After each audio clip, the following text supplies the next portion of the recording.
we are doing the will of our true self, we are inevitably doing the will of the universe. In magic, these are seen as indistinguishable. That every human soul is in fact one human soul. It is the soul of the universe itself. And as long as you are doing the will of the universe, then it is impossible to do anything wrong.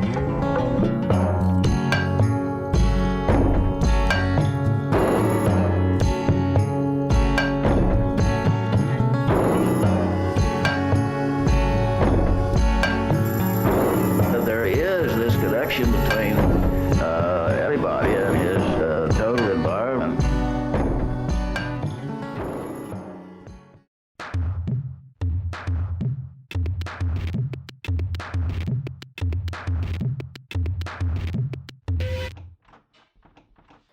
Shalom and happy Halloween, you Halloweenies. I am Keats Ross, and this is Pragmagick. I am so excited for this guest. As most of you know, I just released a podcast with my brother that was recorded in the summer. But Patreon subscribers will know that I've actually had a lot of interviews that have yet to be released.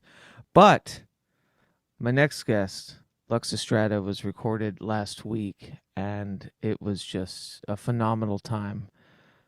I'll start with this. I'll start with a quote from Luxa's Gratus Animus, her audiomantic work. And this is what she had to say about it. When I began this project, these internal walls were related to issues surrounding a desire to be heard, seen, and understood, but feeling blocked by fear and shame. B, the need for connection to and expression of sexuality and sexual identity. And C, philosophical questions about the existence and nature of self or selves, and where this quantity might be located. And with that, Luxa Strata embarked on a brave audiomantic work, Gratus Animus.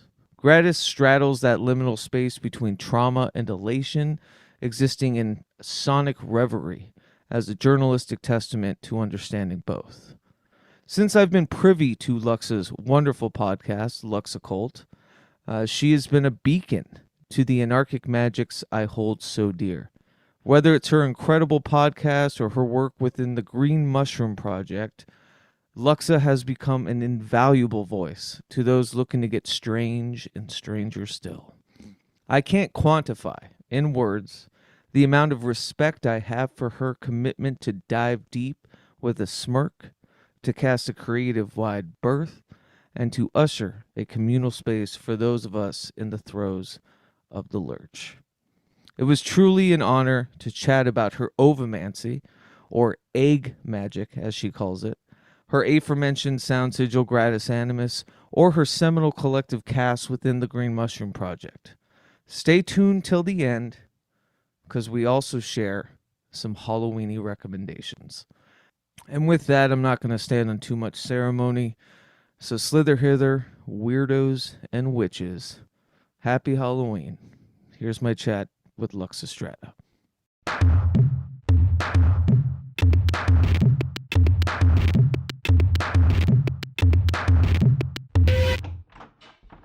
Thank you so much. I really appreciate it, dude. I'm super honored to be here and yeah, super stoked for our conversation.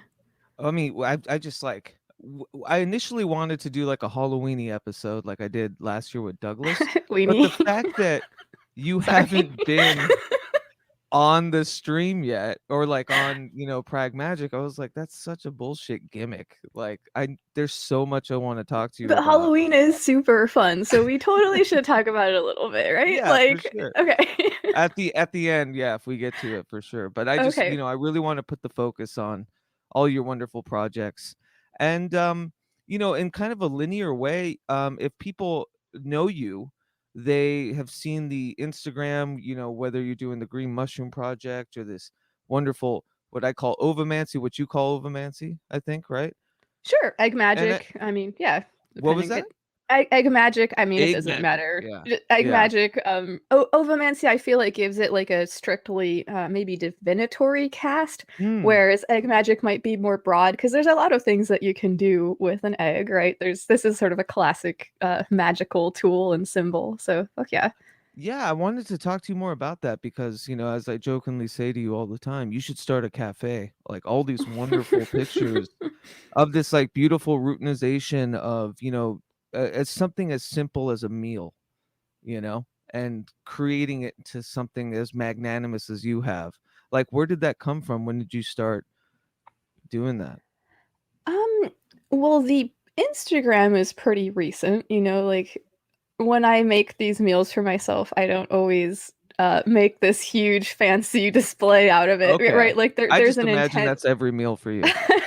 Well, there's like an added layer of intent there when I'm going to be photographing it and publishing it. Like there's that adds like another layer to the ritual itself, right? Like Right. because that's part of it.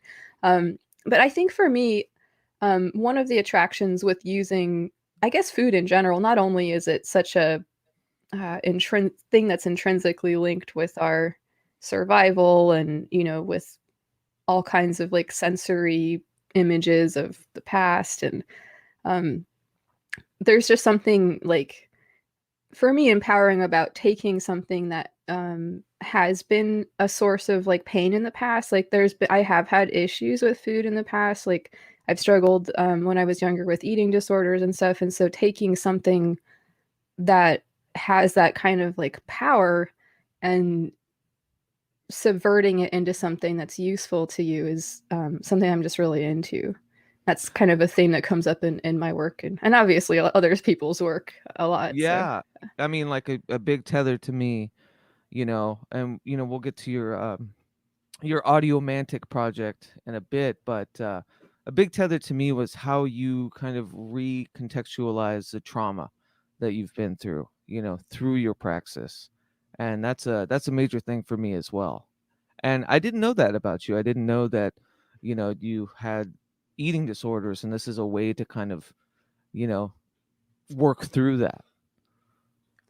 yeah, and I think that just in terms of like the research that I've done, a saying I can't remember where it originated, and but I think it's helped me to contextualize a lot of things. Like I think that people often associate trauma with drama, and Right. they're not necessarily the same thing, right? Like, and I think that there's a lot of different variations of this, and like, so I think as gods, especially after these last couple years, if people weren't experiencers of trauma before, they certainly fucking are now, Right. So Sure. like, Yeah. I think that there's a lot of room there for everybody to be able to like find these types of practices useful. Yeah, but and it's something that I struggle with too, as far as something as the routinization of a day. And I think like really getting into the muck and the mire about, meals or breathing, like simple like human necessities that I think Mhm. we all take for granted is it's a wonderfully magnetic to think about. And it's definitely caused me to, look at my burrito differently. That's for Hell sure. yeah. I love that. And I'm not going to make a perverted joke about it. No, But don't. Yeah. but no, I think that I that's walked cool. right into that one. Yeah. I'm so sorry. But I think that I think I like what you're saying. There's Yeah. something sometimes it can be difficult even to do the most basic things. And to turn that into a ritual, into something that has this other component to it, it can actually really help to solidify that in terms of building habits and actually finding a place of power in that uh, place where it used to be difficult. Absolutely. And it seems like you sing a lot with the current of chaos magic. Like where did that where's the genealogy of that? Well, these kinds of taxonomic distinctions, they're also Mm, very amorphous to I know me. I'm not like big on the Um, labels either, but I you think know. that like I one of the main reasons I would say that I associate so much with that sort of like current or whatever you want to call it, would be the way that I sort of understand the like theory, like chaos theory, and this sort of like idea of like this global nature of systems and of complex systems, and being able to sort of like think about that in like a really maybe sort of like meta way, but then also thinking about how that applies at a lot of different levels of our understanding and our experience. So yeah, I think that that's probably the where I would most easily draw the line. Sure. Yeah. Yeah, because you know, and you know, I'm a fan of the Green Mushroom Project, which you know I hope to dive into as well. But I know that following your work and your communal work within like the Faith Blind Council Discord server, or you know, One of the most fun places on the internet. yeah, you know, situations like that where I think like you've definitely found a great communal voice. Is it's extremely strong, and I know that you're always like safe to say for any newcomers in that you're like, well, you know, this is a chaos magic server, you know, like Sure. I mean, it's nothing is but true, that everything is permitted, you know. yeah, and couched within that is that like whatever you're into, like that's fine. We don't Yeah, care. Like just exactly. don't be a dick. Like that's all I we care know, right? about. Like, Yeah, it's so hard for occultists not to be dicks, so I appreciate it. um but yeah, let's talk about the green mushroom, and I know it's something that you've been working on, because that was like an audiomantic thing too, right? well, it was originally conceived just as a sort of well, there's a lot of different aspects to the project and a lot of different layers, but the original idea of it was to form this network, this web.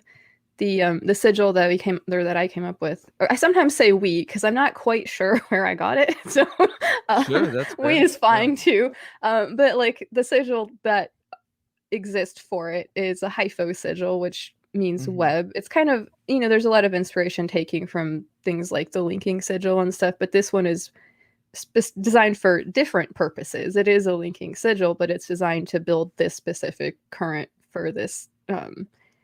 Yeah. It makes perfect sense as just like the neural network, the fungal idea, right? Of the Yeah, neural network. yeah. Yeah. The sort of objectives are to like to establish this network, and then also to establish a sort of community of people that wanted to connect. This, for some context, this began almost a year ago, on Halloween in 2020. Ah, So Shazam. this is sort of, yeah, in the throes of the pandemic and the isolation of all of that and stuff. And so people that wanted to like reach out and connect and like do this in a magical way, to have a space for that to happen, and like through that happening, help people become more agentic through using magical technology, and then also through like forming this kind of community and this like solidarity, to sort of like build a buttress and a safe place away from some of the gross things that are happening in Mm, occultism, and also probably always have been happening in occultism sure. Just a little surrounding louder now. Yeah. yeah, exactly. Surrounding gross things like white supremacy and Sure. other nasty business. So yeah, basically to sort of get away from that shit and do something cool. But there's a lot of different elements to the project, and we do a lot of uh, audiomancy and all kinds of other things. There's an Mhm. astral temple. We do some group rituals together. There's all kinds of stuff. So yeah. You had some project coming up, and I liked it because you know we just finished our you know, audio sigil thing. And I like the way that you're approaching your communal one, where it was, I think your template was to use something like already recorded, and you know, add to it, scramble it up so that there's like a firm tether between all submissions. Is that correct? Sort of actually. Yeah, that's kind of it. So the sigil that you're talking about, the sound sigil you're talking about, is for the Halloween ritual that we're going to run. And this will also be the launch of a sort of like new element of the project, which is a network of servitors. Right. Yeah. Um, they're called saprotrophs. The project was initially conceived of, the specific element of the project was initially conceived of as well, somebody came to us and was like, well, how, like, I would like us to make a tech that is a sort of like prophylactic measure against like being in these gross, scary situations that, Interesting. Yeah. I find myself in every day because I have to ride the bus and, the story about this person's life. And we're like thinking like, okay, well, we would like to do that as well. Like somebody, Right.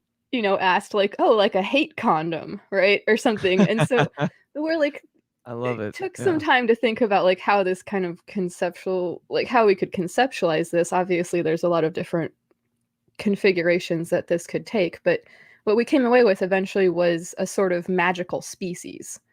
So these are going to be like a species of servitors that, like any species, have a sort of like shared characteristics among them that make them a species, but each individual can also be individualized as Hmm. you work with it as a practitioner. So, getting back to the sound sigil, this is going to be to launch them. It's going to be a sort of like pool of epigenetic programming for them.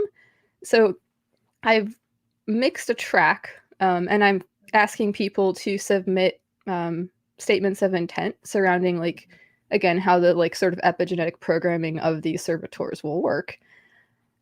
And Yeah. we've gotten some really beautiful submissions so far. Like one of the things with it is that like I've just asked that when people record these statements of intent, they do it within the context of like a very simple ritual that I wrote up. Right. Yeah. So It's yeah. very succinct. Yeah. I noticed that too. There was also like a warning to us musicians, not a warning, but like a, hey, if you want, if you want to be weird with this, like make sure to keep this, succinct Oh yeah, well, I mean, in that. Yeah. okay, so I've been making music like not for very long, and I Mhm. know absolutely nothing about it. Like I'm very, very poorly informed about Mhm. music. So Well, no, I like, mean, you could have fooled me, and I can't wait to talk about Gratus Animus. But but yeah, I figured like, okay, well, I know that the beat is this, so anything that right. matches this might work with it. So What I yeah. love is like just the synchronous like aspects of, what We the Hollow just did with the audio sigil, and like what you're doing with Gratus Animus and what you're doing with this ritual. But I love that you're very much more, I was my thing with the submissions, right, was, I wrote a prompt for it and put it on We the Hollowed, and I was finicky about, like, just wave, like, make it a wave file, or you know what I Mhm. mean? Like, don't just do soundscapes, or like hopefully it's not just something, you know what I mean? Like more of like Sure. an artistic kind of thing. But I was like, but you're free to do whatever, because it should be a representation of your like anarchic magics. And I love what you're doing is you're keeping the tether intact, where you I had to spend a year trying to figure out how to tether everything, right? And I love that with yours it's like the tether is the message, and Hell everyone's yeah. anarchic kind of parts come to it. And I just thought that was really cool. And Thank you. I think that it's rare to find other individuals, especially in these communities, that still kind of produce and do these wacky projects communally. And I think that with the advent of you know the beer virus or whatever that shall not be named, it really did like bring communities together. It did make shit a lot louder, Hmm. terrible stuff a lot louder, but it really did like bridge a lot of gaps for us. And I think we're all coming together in different ways. And I just thought it was really wonderful that No, dude. you keep pushing this out. I I think that's wanted to dope get too. to Like, oh, sorry. Oh no, please, yeah, please go No, ahead. I think that's dope. Like, and the sound sigil that you put out was fucking really, really cool. And I think, like, for me, this one has actually presented a little bit of a challenge in that I had to sort of, Keeping as with you say, the keep it more Yeah, tethered because this is yeah. something that, unlike most of the other shit I do, like, this is something that I'm going to be, or that I'm not the only one that's worked on it, but that we're going to be presenting for other people to use. And so we want to make sure it's like legit and in line and like, um Well, I love it. You took, cogent. yeah, you took it further. I love the idea. I went through a postpartum depression after releasing it because I lost this thing that kept me Mm. focused and working on it, you know, and then once You it's just need to released, get you're like, pregnant again, Keats. right, yeah. I mean, yeah, I mean, it was like a pregnancy. I just, you know, wanted the child back in the womb. Like, but it was, you know, and I love that it didn't stop with the release. Like, it's all for something that you guys are going to do together ritualistically, and you know, it keeps growing, and it keeps doing this thing, and I think that's just a wonderful idea. Hell yeah, thank you. Yeah, no, and I love that. I'm thinking about like sort of feedback loops too now. Like, Mhm. we can make these things and then we can come back to them and like use them for another thing and like add another layer and like Right. sort of do that It ad never ends. infinitum. Yeah, Yeah. totally. Yeah, that's such a cool idea. And you know, I might crib some of that in the future, because it's just really, I'm sure I it's didn't a make it up, wonderful so that it just never ends, you know.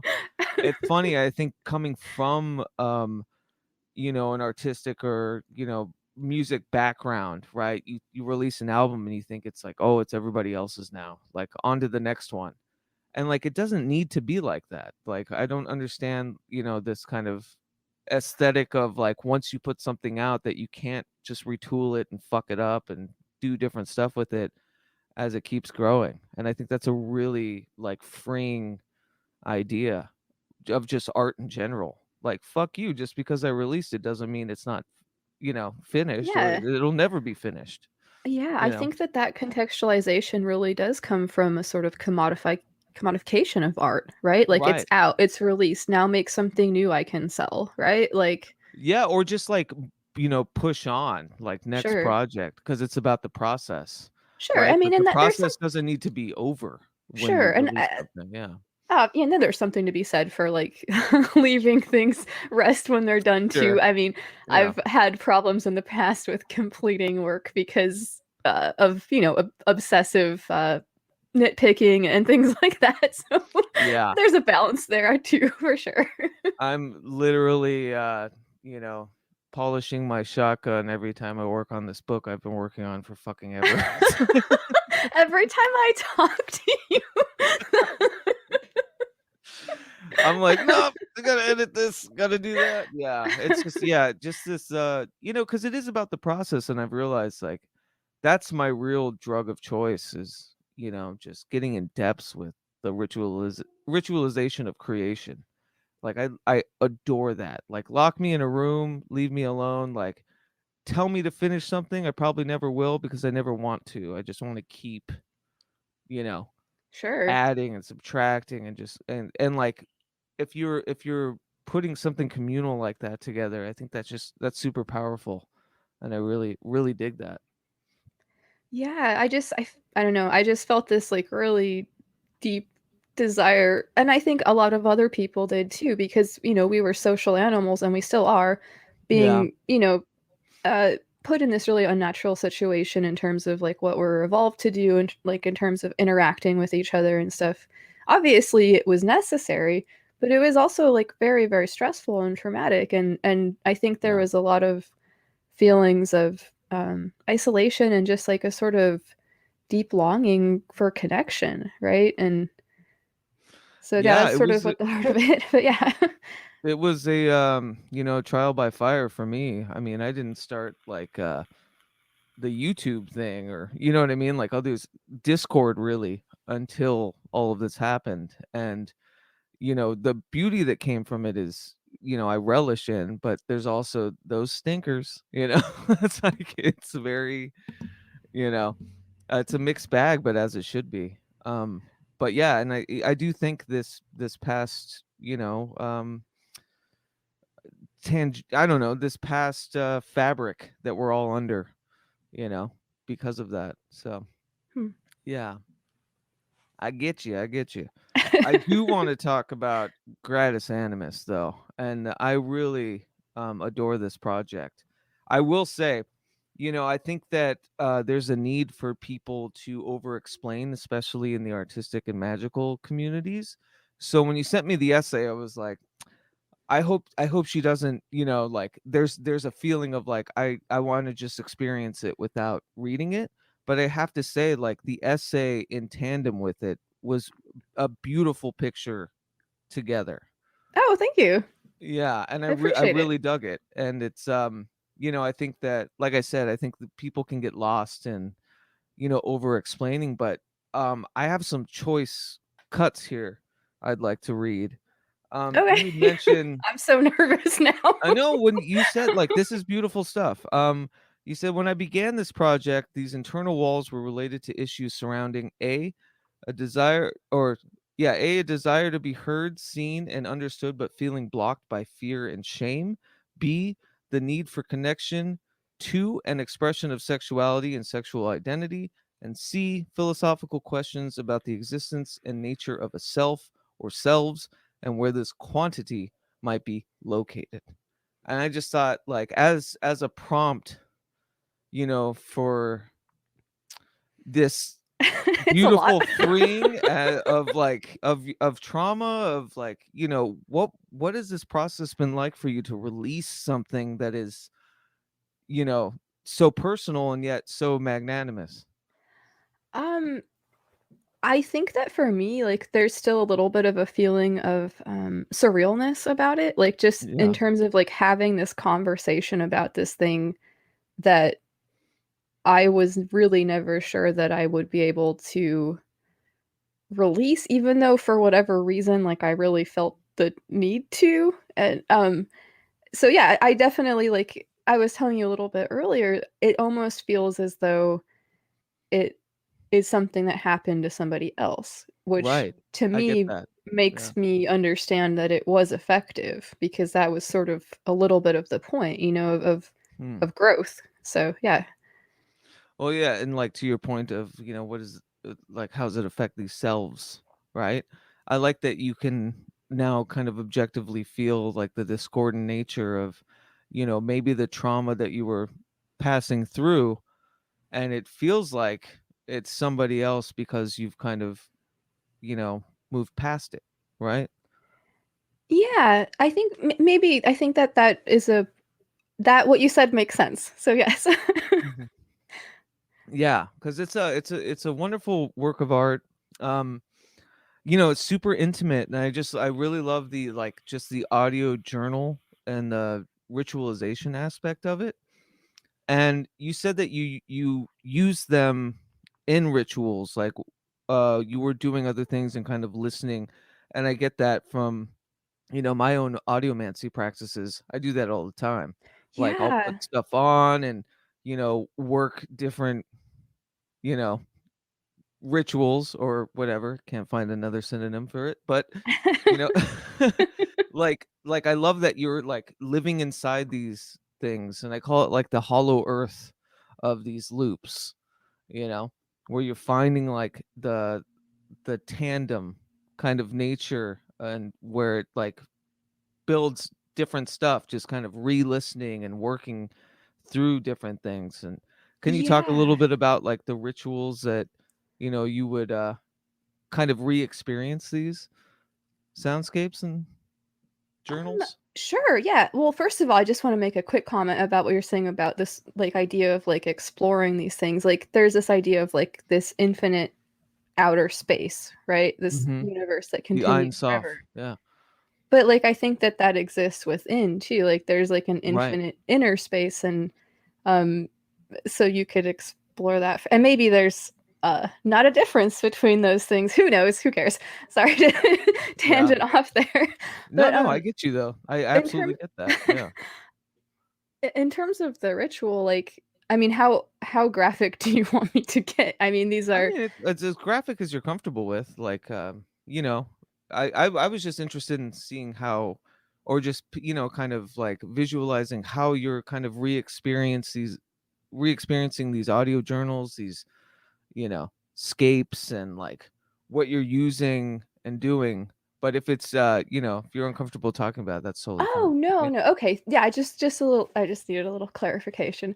Yeah, yeah. Yeah, though that makes total sense. Like, I think that for me, it is or it was a sort of similar process as what you were talking about, like listening to this track and finding new places in it, Yeah. finding like new experiences in it, and like while listening to it, recording another one that would be added to it. Yeah. So like it's just sort of, again, the idea of like this building feedback, Yes. positive feedback loop kind of thing.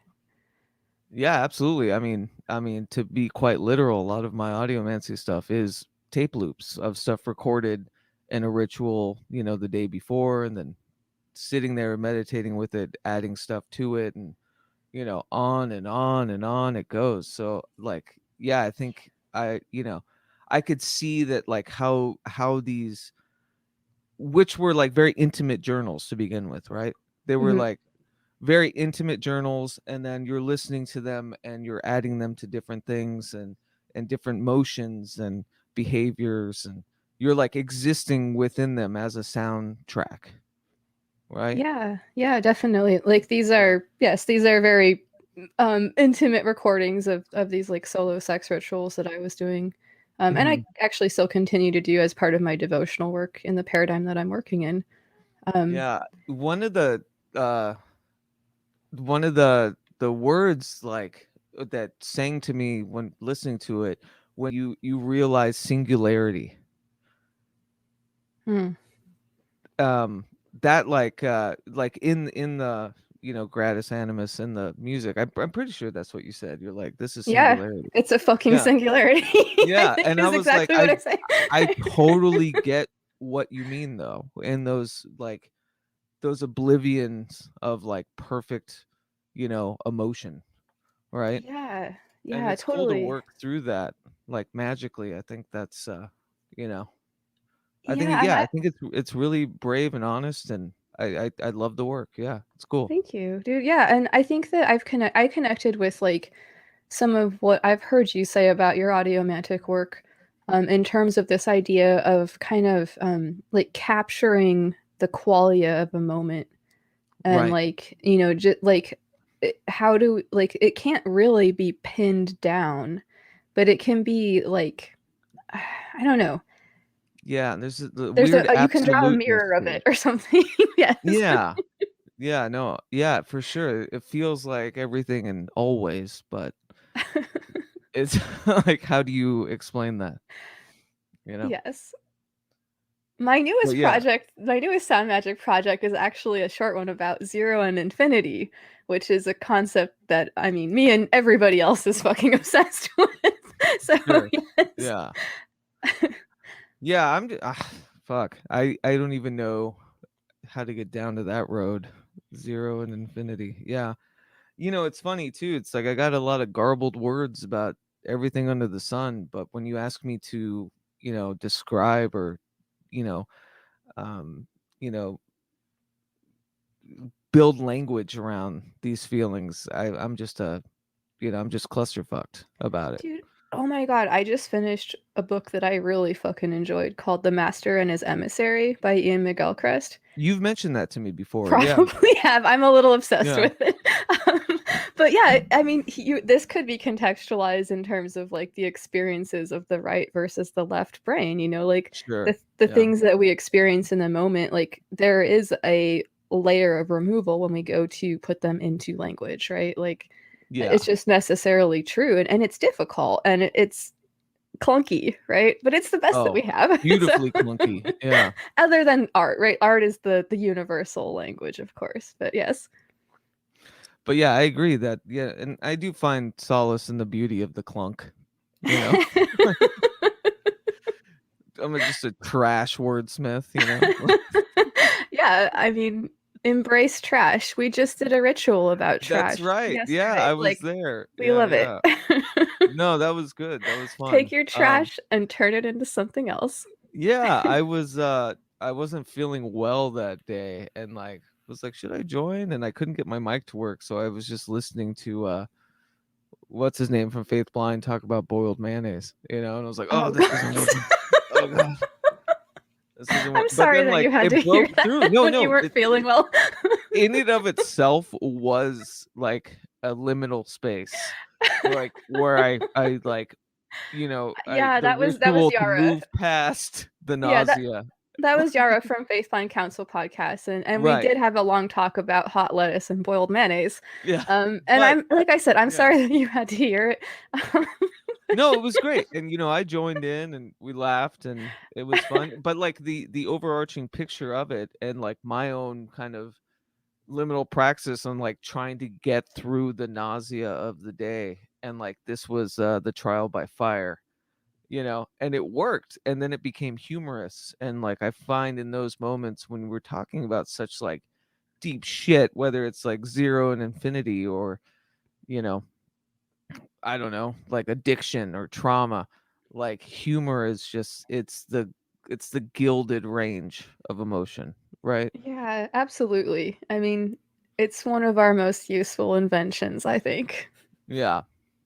And yeah, it's been fun. And I want people to know, I don't know if because Faith Blind is a podcast in and of itself, and you're working in conjunction with them. Can Oh, you expand a yes. little bit about your Oh, yeah. relationship? They are a sibling show on the Green Mushroom Podcast Network, which is just sort of something that arose organically out of our various collaborations.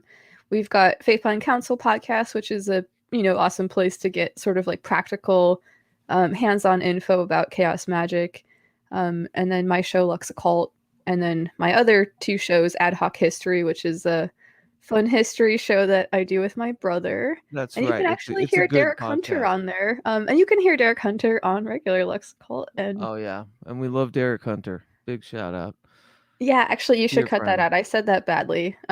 Yes, you can hear Derek Hunter, our great friend, on both Lexicult Uh, and Ad no, Hoc I'm leaving History. that in. I'm leaving it in exactly that way, because the more we say his name, the more hugs he gets.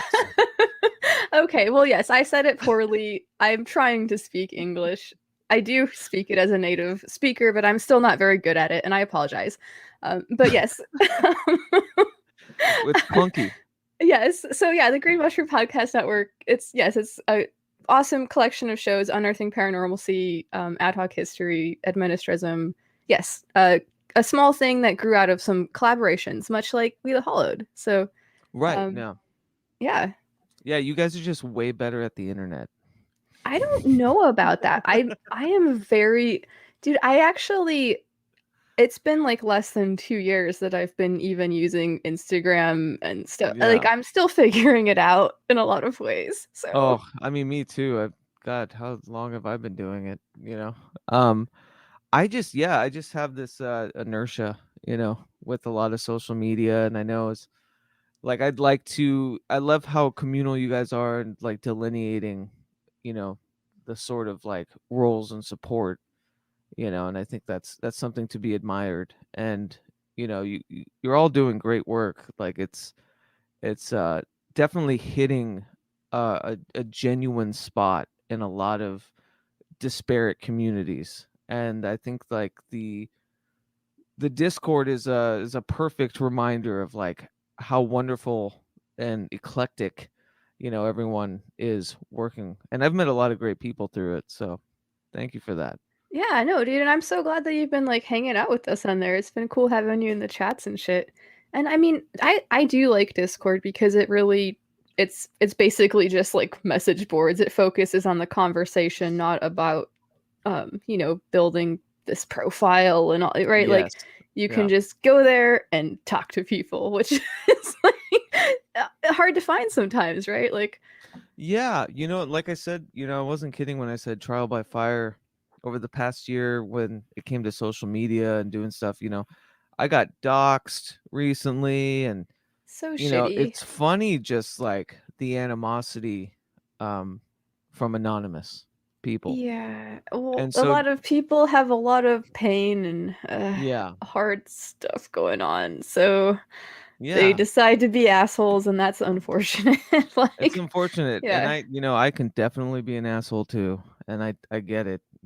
I just yeah, it's just funny the links of care. I think a lot of like purpose that social media has, and I really do enjoy it, like when it's beautiful like it is with certain Discord groups, whether it's Faith Blind or it's Doug's uh Yeah, yeah. Doug Discord. from What Magic Is This has a Yeah. great Discord too. That's another great place to hang out.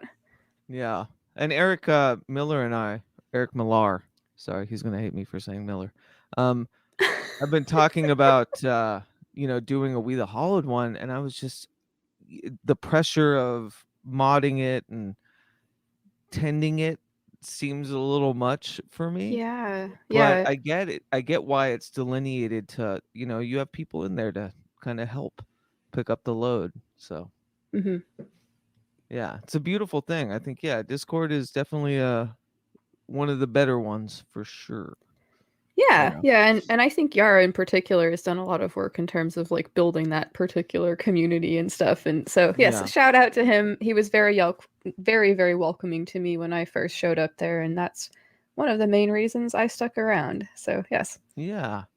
And like we have, these subset communities too, just in, I'll say it again, like, these kind of disparate anarchic magics and stuff. Like it's funny how small the world gets when, we're all kind of listening to each other and discussing things, not publicly streamed or whatever, or, like these communities that we're building. And it really is like a beautiful thing. And so I think Sure. you guys are Yeah. doing good work. No, fuck yeah, and thank you. And to anybody listening right now, like, I think that's a kind of a cool message, right? Like, Yeah. whatever you're into, there's other people out there that are into it, and like they might want to hang out and talk about it Find too, the right? others. Like, yes, find the others, but be careful, right? And I did want That's the to balance. Be careful, be but find careful. them. Yeah. Yes. I like that. Yeah. I did want to mention, you did say in the essay for Gratus Animus, you said personal milestones towards a feeling of wholeness that I've been able to cross. And I thought that was a beautiful worded sentiment about any kind of magical or artistic working. It's a wholeness, right? And if you can hit that wholeness, I don't know. I can't think of a greater sentiment than, why we create or why we keep doing what we're doing. Yeah, no, totally. And thank you. I appreciate the compliment. Like, I think, and maybe this is just sort of a classic, um, occult or otherwise sort of quest, right? Like this idea of like finding the missing pieces of yourself or finding the balance. Like I'm thinking of like alchemy, right? Like the idea of the holy hermaphrodite, right? Like Sure. finding Yeah. those like missing aspects of yourself or like um undoing the things that happened that took you away from your true nature, quote, if that's a thing, I don't know, Right. right? True But will. Yeah. interesting to think about Yeah. nonetheless, That's a yes. whole episode. But I'm sure that the concept, even if it's not accurately described, still resonates for people, probably. But yeah, I just, it should be commended. And I think, you're doing beautiful work, and it really should be commended how honest and open you are through all these processes. Because, like, praxis, there's a lot out there. There's a lot of there are a lot of communities to be a part of, a lot of people to listen to, different voices, whatever. And there's just something about the vulnerability that you allow in that, is astounding to me. And I've always really appreciated that. thank you, dude. And yeah, that's I think that's actually really like kind of a poignant observation in a lot of ways because like that was one of the things that I discovered through this project was that there, and I think I might have said it in one of the tracks, like there is power in vulnerability. And Yes. like if Yeah. you can learn to be comfortable sitting in that, it's a lot of power. And it's a different kind of power that is typically valued, I think, in our culture. Um Right. so that's another interesting experience to have with experimenting with that, like feeling this other um, way of power that isn't really talked about, maybe. Yeah, and you've said something too in some Discord chats that like one specific I can think of, and and I couldn't applaud louder. But it's like if you think you know anything, you're wrong. And I was like, yeah, fuck yeah. It's like the more you know, the less you do, and it's just a constant. The more struggle, you especially learn, when the it comes less to you the know. self. That's definitely true. The more you learn, the Yeah, less you know, right? exactly. Maybe. I Yeah. don't know. I think that's a maxim that works, you know. I mean, that's not true either. But like, Yeah. all we have are approximations for these things Right, anyway. exactly. And I think, in this age of, dogma and certainty, especially within occult communities, it's tired and boring. Are there is there a certainty in a lot? I'm not like that tapped into occult communities. Well, Like yeah, I, you're you doing know, well then. Yeah, no, I think maybe of like a wider, range of things that I've experienced within trying to find the others. yeah. Well, Um, and that makes sense yeah, that people would want the comfort of of pretending about right, certainty. Like I mean, I don't know. I can't speak to other people's right. I don't experiences, know. but Like for me, maybe, like I mean, I don't yeah, who knows, right? Like I yeah, exactly. And you know what? If it's working for those people, fuck yeah, like do it that way. yeah. I don't care. Like that's Well, and fine. that that's just Like that's a perfect you know sentiment about the vulnerability too, to share the idea of I don't know what the fuck I'm doing, just doing it to do it because it feels good, and if people dig it, that's awesome. If people can take something from it or join me in celebrating this experiment, that's great. But I don't know what the fuck is going well, on. yeah, I mean, and why pretend either? Like it's Right. like okay, so communication is already difficult enough. And if you're like adding these other layers of obfuscation up on top of it, like that's just removing its effectiveness even more. So, yes, that's not effective communication to do that. Like or Right. maybe what you're communicating is something other than what you're trying to communicate, which is something more about yourself. I don't know, right? And Like that's why you're here. You clean up my clunky language. So that's I literally couldn't have said it better myself. thank you. Well, Luxa, like always a pleasure. And oh yeah, if you want to, we can talk about some Halloweeny stuff. Yes, I don't let's want to keep do. you for too long, but yeah. I'm here as long as you like, dude. I really appreciate you having me and it's a huge honor to be here. So I will talk about Halloween stuff as long as you want to. Halloweeny stuff. Yeah. All right. Um I've got like a just a myriad of things, I think the rubric was when I did it with Douglas, it's just, talking about things that help us kind of get in the season, let our little inner goth children come out, and play. Um, Okay. but yeah, what do you got? Okay, so like one of my favorite I think one of my all-time favorite horror movies like in the genre of cheesy zombie movie has Mm, to be Dead Alive because nice. there is the scene with the Peter lawnmower. Jackson. Yeah, the Nice. lawnmower scene really like Yeah. really buttons it up for me. Like it's so funny. Yeah. And um but I will also say Event Horizon. I was just talking to somebody about this, like what a Really? good movie that was, and they were like, "Oh, I haven't seen that in forever." Yeah, Sam Neill, like at the end, it's fucking and when the guy gets, his vessels popped when he's out in the decompression chamber into space, like that movie is classic It is and it classic. does And not get enough love. I So think that's that for awesome. me, yeah, no, and it's very fun. I think that for me, like one of the reasons why it has this type of resonance is the circumstances in which I first saw it. So Oh yeah. I was pretty young at the time when it came out, and like definitely not old enough to buy movie tickets for that particular movie.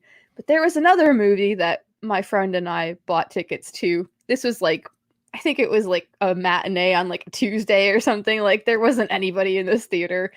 Um, so yes, this is what you used to do. You could buy a ticket for another movie and then just Oh, and go just into walk the into the one that yeah. you wanted Yeah. to see if you were too young. Did that This all was the before time. there was cameras everywhere and shit or whatever. Right. But so we realize that we're like completely alone in this theater, right? And so we're like, okay, cool. So we sit in the very middle of it. We're just watching it. and it's getting creepier and creepier. We're like looking behind us, right? Like there's just something weird about being in this huge open room that's just, designed for all of these people, but you're just Yeah. alone in there. And we eventually, by the end of the movie, had to move to the very back row because the feeling of like having anything behind us was too creepy. I love the localization of the self within the movie theater. Like, no, get further away from the screen. Like, Well, and also just that feeling of having that exposed back, like yeah, we could it's feel the creepy. back, Yeah. like the wall behind us if we went to the back row. Yeah, And at least there's a stoppage there. I get that. I used to consider movie theaters my church, and I used to do that all the time. Like I was a latchkey kid and I would just go go to the movie theater and fucking, just sneak into different movies for like 6 hours, just hang out in there and Yeah, yeah. exactly. Yeah, dude, that makes sense. But yeah, Event Horizon, that stuck with me. And a lot of it too, I was raised Catholic for the first half of my childhood and then Jewish for the second half. So there was always this kind of like residual fear of like, demonic kind of religion. It wasn't that I believed in it, but I always loved like, demonic kind of films because they spooked me, whether it's like The Exorcist or Event Horizon, and that whole thing where they, it's a black hole, they go through hell to travel space, and those scenes of like what happened to the crew before, you know what I'm talking about? Yeah, yeah. When they're The last crew. yeah. I mean, I remember as a kid just just scared witless. Yeah. Like, Oh man, yeah, and like you brought up the last scene, which is and seeing it in the theater, it was like, oh god, and like my friend yeah, and she and I were like hugging each other, like let's get the fuck out of here and never you speak can of this again. I think you can find on YouTube, but so they, it's another studio butcher where there was a lot more scenes with that first crew that they shot, and it was I think they gave them like an NC-17. They had to cut it down because of how crazy it was, but I think on YouTube you can find the deleted footage of all the stuff they cut out, and it's pretty crazy. Okay, Yeah. well, maybe that would be a fun Halloween activity. I That's don't a know. good one. Yeah. No, Event Horizon nailed it. Like, yeah, that's perfect. Okay, so for spooky books, House of Yes. Leaves, hands down, dude. Have you read this? What is it? Oh, House of Leaves? Oh Yeah. god. Yeah, I mean, I've tried millions of times. Okay. Yeah, I'm not gonna front here as a, as some pseudo intellectuals like, yeah, I've read it and it's fine. It's like, no, I've tried to read it many times. It's like it's a story that breaks some of the like definitions of what a story is. So It's that not makes it sense. So Yeah. yeah. It's not the story itself, that it's just one of those that I'm one of those people that read like 10 books at once. And Oh, that that was makes one that just total kept sense. circling in the back, and I Well, just there's like that book kept is like forgetting about it. there's Yeah. so many different levels of narrative taking place Right. and like yeah, I could see that totally getting lost in that particular shuffle you were describing for sure. Yeah, but people, uh, like fans of it, I have dear friends who just swear by it, and I haven't given it the college try. Like, I'll read a passage and then like totally forget what happened when I come back to it. It deserves, I think, one consistent sitting, right? Yeah. And there was one other one that I wrote down here. This is a sort of existential dread book, Hmm. The Stepford Wives. And there is a movie about it, but the Yeah, of movie course. is a little different. But Yeah. And not the remake with Matthew Broderick, I oh, think. actually, I was probably thinking of the remake. I'm not like There's an very original one. Yeah. informed on cinema, so I'm a guessing total it's the cinephile. remake. Sorry. Okay, Yeah. cool. But yeah, like I've never read the book. That sounds great. I would love to. Yeah, it's very it's interesting. It's very short. It's kind of almost like a novella. The plot is different than the version of the movie that I saw. The plot happens here where the women are actually replaced by robots, basically. Right. Yeah. And yeah, it's an interesting sort of existential dread thing about you know About how people suburbia. must fit into society, or Yeah. like the relationship dynamics that have been forged by the patriarchy between different genders and all kinds of other things. But yes. It's funny too. It's like just the cultural zeitgeist of what, a lot of people use the term Stepford wife to, I Mm, think it's now a Karen, right? Or like, it's to paint this picture of a suburban housewife, and they don't know what the source of that is, sure. right? And you hear it all the time, like, oh, it's just a real Stepford wife, and it just means, very clean cut nuclear family suburban wife that has these dark undertones to it. Yeah, like yeah, if we're really gonna dissect that label, like it means Yeah. like depending on what context you take it to, the book or the movies or whatever, like it means that there's been something like fundamentally altered about you to make you Yeah, that way too. assimilation So in some yes, dark way.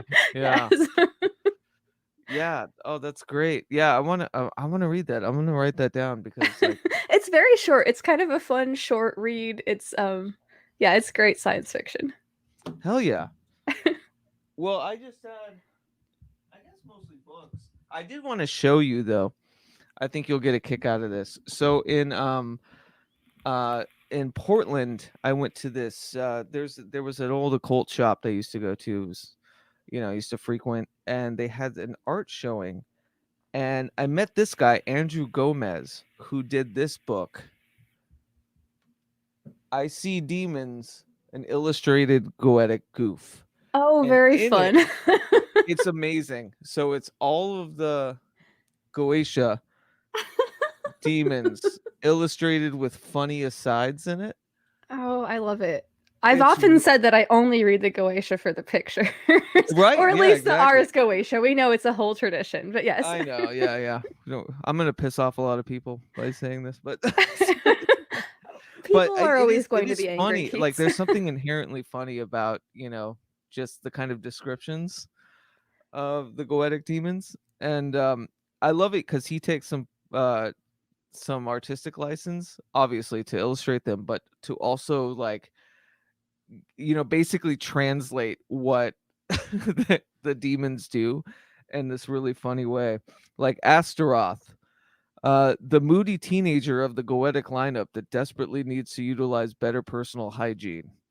He's been consistently angsty ever since his original fall from heaven and won't hesitate to tell you how messed up the system is. He repeatedly calls God a fascist without really knowing what that means. Okay, so have you worked through the Ars Goetia? Like, do you have experience with these entities? Because I I'm mean curious. Like, I have some I have a bad experience with it. okay, Um but yes, like so yes. Yeah. because I'm curious about like meeting these folks and be like, hey, like, I don't know. I've never worked with it before. I've never like Yeah, felt called to do so, so I just haven't. no, But yeah, like, it was in my, experimental youth. I'm still experimental. What am I talking about? But yeah, I just, it wasn't for me. It just wasn't a thing. And I'm oh not shit, one to not like, everything is for everybody. That yeah, makes sense. exactly. I just thought this was hilarious, and like it, takes the pomp and circumstance out of like just how, heavy that tome is, and just it's a really funny like, you know, um it's the Ars Goetia for idiots, with funny illustrations. And it's great. So yeah, please check him out. Andrew R. Gomez. I think he's on Instagram. He's a Portland illustrator. Uh yeah, really funny guy. Total rock and roller. Um I've been reading this recently. Just came across it. I thought it was pretty fantastic. Monstrous. It's graphic novel. I don't even know how to begin describing it. Very fantasy, very occult, kind of peppered, but beautifully illustrated in like a fantastical mythology all their own. And it's just it reminds me of like an autumnal kind of read, and so I've been enjoying it. It's like Dungeons and Dragons with the occult, but also a fucking badass female, um, rogue. It sounds very dope. Hell yeah. Yeah. Um, and then of course, every October I'll crack this guy open. It's Colin Wilson's Mysteries. Is like Okay. paranormal. Very Um, fun. yeah, and it's I love the way he writes. Like his voice is just so loud in my head whenever I read him. It's just this proper, British like breakdown of, funny paranormal kind of activities I love and that. stuff. Okay, so Keats, do you have a favorite cryptid? Um God, you know what? I think it's got to be chupacabra. Yeah? Okay. Yeah. I think cuz that was so prevalent in my youth in New Mexico and Arizona. It That was like makes our total sense. Sasquatch, Okay, right? that makes total sense. Yeah. Yeah. And it was always so funny, the goat sucker, you know? Mhm. Why do you have a favorite one? Oh man, it's a tough call, but I think right now I'm gonna have to go with Mothman. Oh, yeah, of course, Point Pleasant, Yeah, because Pennsylvania. of all of the Yeah. weird shit surrounding the story and like the It's men in so black. Yeah, deep. it's so weird. So Yeah. yeah. I know. I'm with you on that. I think mine is a little more humorous. But like yeah, Mothman, like the Mothman prophecies, that was Yeah, intense. wild stuff, absolutely. But yeah, I love it, like the weird phone calls and like, it's just like, yeah, it's so weird because I think a lot of people hang on to this cryptid idea that it's, like a Sasquatch or a Bigfoot or, you know, something in the peripheral. But to have one that transcends like just crazy sightings into like interactive phone calls and, you know, Yeah, well, just all the weirdness that surrounded yeah, like the whole story. It's just fun. So yeah. yeah, Point Pleasant, Pennsylvania, right? Or was it Um, Connecticut? I don't remember. I think Pennsylvania though, if I Yeah, remember. I don't Point know. Pleasant. Yeah, they So have that sounds right. the funny Mothman statue in their Yes, town. with the Yeah. very juicy butt is what I've heard people Yeah, comment about it. that's great. Yeah, the juicy butt and the red eyes. Um, yeah, and like other than that, I just picked this up. I thought this was really fun and cute. It's called The Girl from the Other Side, and it's like a manga. Um, I'm not a big like manga person, but the illustrations in here, it's a very it reminds me of The Witch, the film, in a way. Just like the depictions in here, and it's very it's like it's all about autumnal detritus and the veil and all that stuff, and it's a goat-headed, kind of servitor that like helps this little girl kind of pass through the paranormal realms and stuff. It's pretty cool. um but yeah, I don't I'm not finished with it, so I can't really recommend it, but I thought it'd be fun to talk about. So um have you ever had like a ghost experience? yeah, many when I was younger. I actually had a uh so I was in a program called GATE when I was a kid. It's called Gifted Academically Through Education. We had to take a separate bus, like twice a week to this other school and do like higher level learning things. And I revealed to my teacher in Gate like a lot of the paranormal experiences that I was having in my house in Phoenix. One of them was, and like, as I grow older, I start contextualizing it like it was probably sleep paralysis or whatever. But I had this reoccurring thing where I would be in bed, like reading a comic book or something. The whole entire room would flash red, and then my tape player would play, like my cassette player would play, and it would just be radio tuning, and it would scare the shit out of me. And I mentioned this to my teacher in gate, and she had a fucking meeting with my parents about my mental health. That sucks, dude. Yeah, that's very shitty. So yeah, I mean that's one of many. When I was living in Portland for the first time, I was like renting this basement apartment, and you know, crummy drunk musician, like trash everywhere, and and I had a friend staying with me. He's in a sleeping bag on the floor, and we had this shared vision. We had this light above us that was a very dim yellow, and it just kind of stayed on, and we would pass out, watching something on TV or something, and we both woke up one night, and it was like this kind of disembodied head of a woman, and she was just like rubbing her head on the light. And I literally looked to my friend and I said, "Are you seeing this?" And he's like, "Yeah, what the fuck?" Like it was a shared Weird. experience. Very Yeah. weird. Yeah, Huh. but yeah, so I've had many, and a lot of like there's shit I can't explain in my audiomancy practices. There's shit that like there's visions and shit that I hear that I find out later like are a Yes. thing, you There's know? weird emergent properties that I've found with that stuff for me as well. Yeah. Like, yeah, absolutely. I don't know Yeah, if I would contextualize it as like ghosts or whatever, but yeah, there's like no, these yeah. emergent properties. Like, yeah, totally. Yeah, I had one where, I was singing this chant, it was called Druha, Druha, and I knew in my head how it was spelled. It was Druja. And I kept singing it and was like kind of in a trance with a guitar in this like entombed little room I used to use. And I saw this like wolf kind of beast appear and talk to me, but I could see that he was scaling a mountain.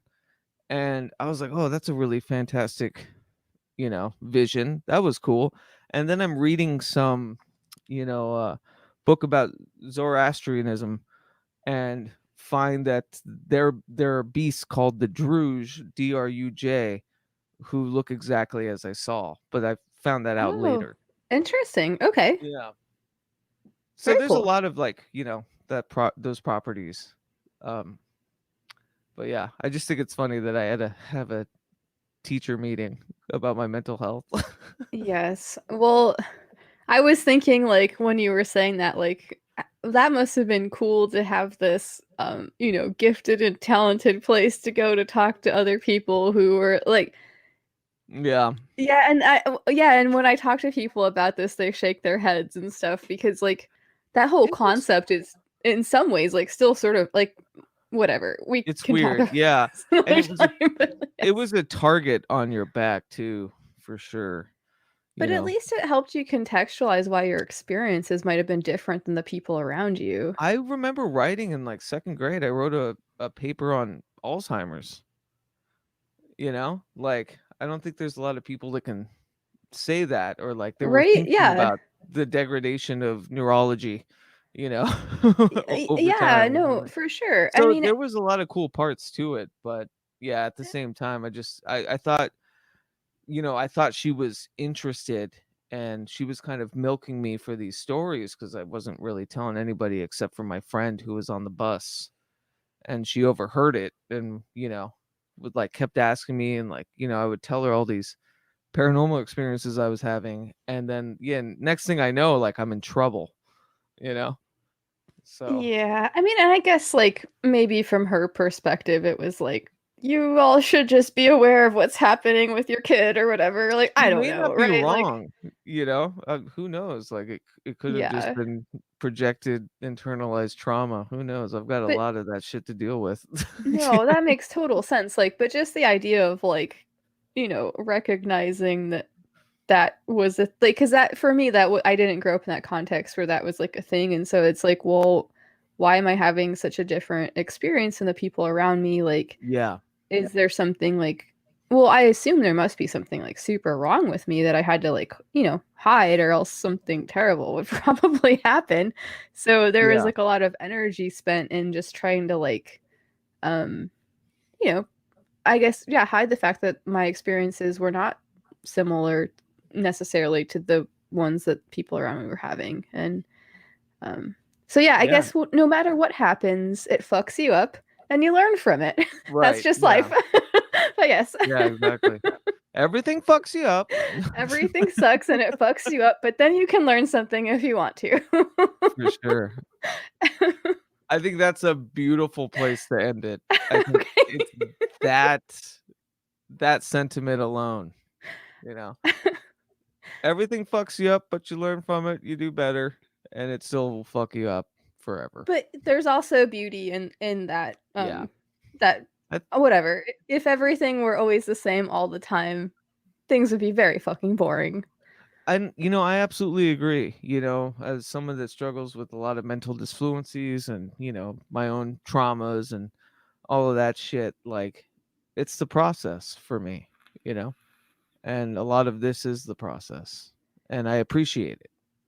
Fuck And I yeah. And think, yeah, there's something like kind of beautiful in like, if you can accept that that's the situation and just saying like, okay, well, my life's work is to just figure this out, and that's all that all of the answers are self-contained in that way. Perhaps, yeah, I that's don't all know. it needs to be. Yes. Yeah. Yeah, and that there is a beauty to that, and a weird, like a weird finality of an ad infinitum, like, well, as long as this works out, then I guess that's fine, or as long as I can get through it, Well, I with a mean, yeah, smile. like what else? Right. I don't know. What else can we expect from life other than just to live it? I don't know, right? Like, Yeah.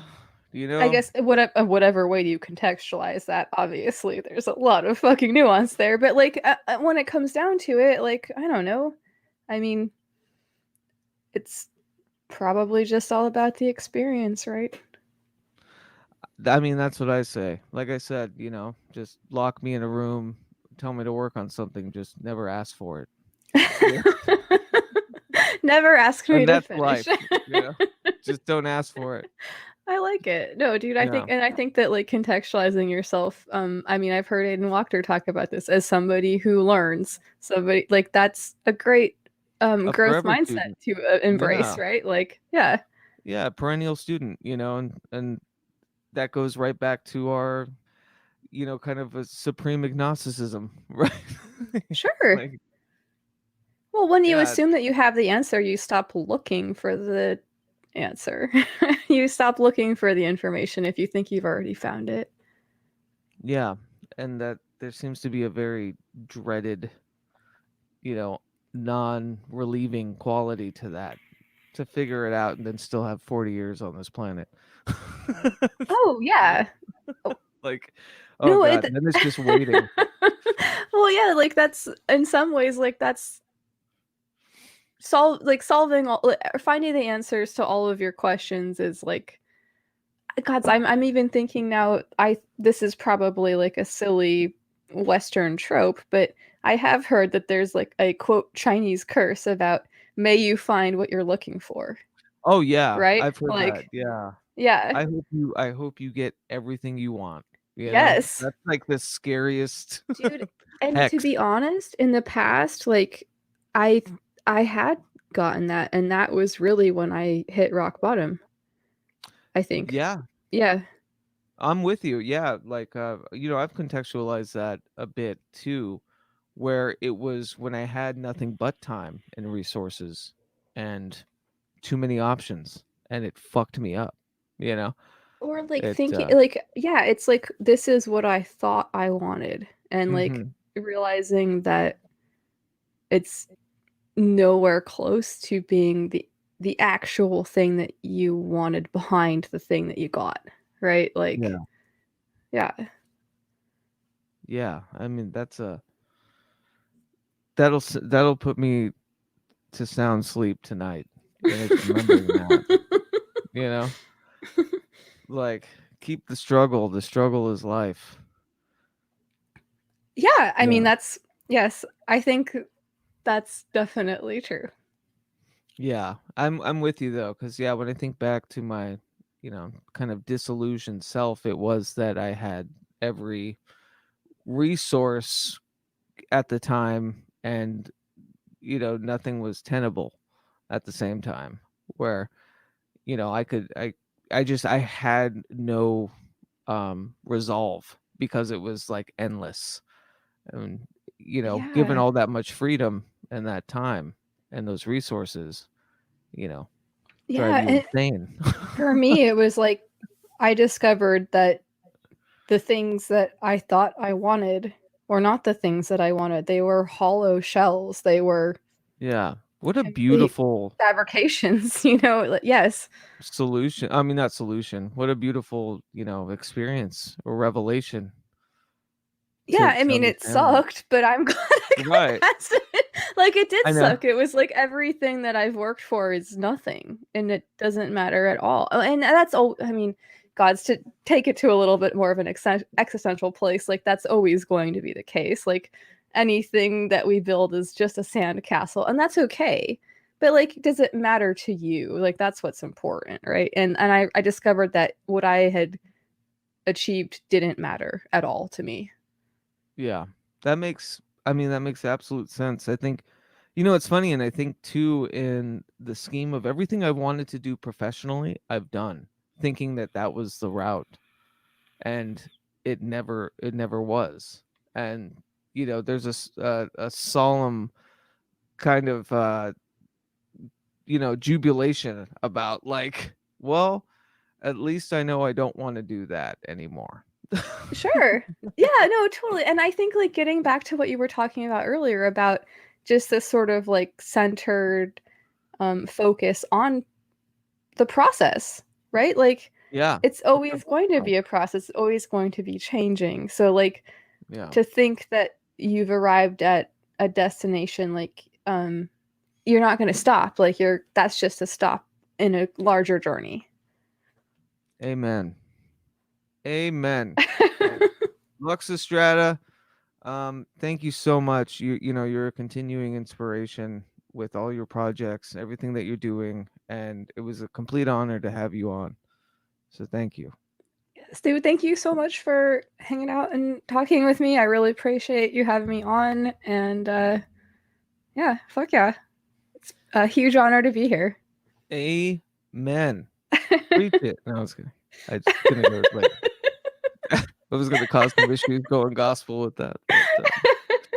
But,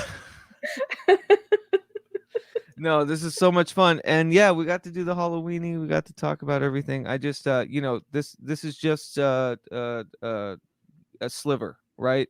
We're gonna keep doing this. We're gonna move forward. The process isn't ending. Yeah, whatever is We'll going on with continue. you right now, it's gonna be different soon, right? That's just how shit works. So Amen. yes. Yeah. And I just mean with us too, and like you being here, like you'll be Oh on yeah. again, and I will that be we'll happy just to come back whenever you like. I yes, love collaborating awesome. with you. So yes, this would be fantastic. Well, thank you, Luxa, and I, appreciate all that you do. Everyone, can I'll make intros and outros for everything, so everyone knows where to find your wonderful works. Whether it's the Green Mushroom Project, the Hypha Sigil, the All of Gratis the Animus. assorted bullshit. Yes. No, all the good stuff. All the good stuff. You wear as many hats as I do. And I get you very much. And in the way that I don't, right? Like I love the process of finding out all these cool things that you're doing. It really is inspirational. So thank you. No, fuck yeah, dude. And I don't yes. I think I get you too as much as any people can get each other in Right. this certain context that we're Yeah. in. So yes. I love it. And we're gonna leave it with two agnostics going, I don't know. Yeah. All right. Well, thank you so much. I'm gonna Thank end this you. broadcast. Sounds good. Haunt on, folks. Thank you so much. Bye.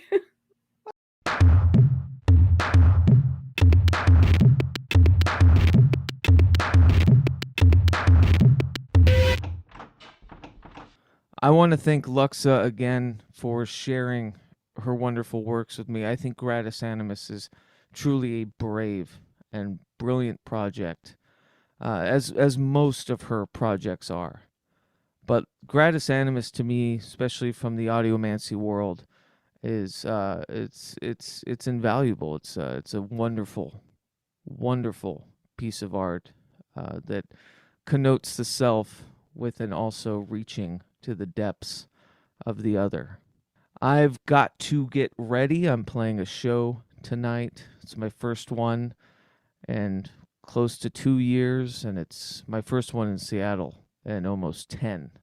As I've said, you've been privy to this chat if you're a Patreon subscriber, patreon.com/Pragmagick. I'm back on the horse, and we're riding still. And I want to thank everybody for reaching out as I've consorted these torrid tundras of self, and everyone's been so generous, and I'm glad to be back on the horse, and we shall ride again. So with that, I want to say thank you, and haunt on.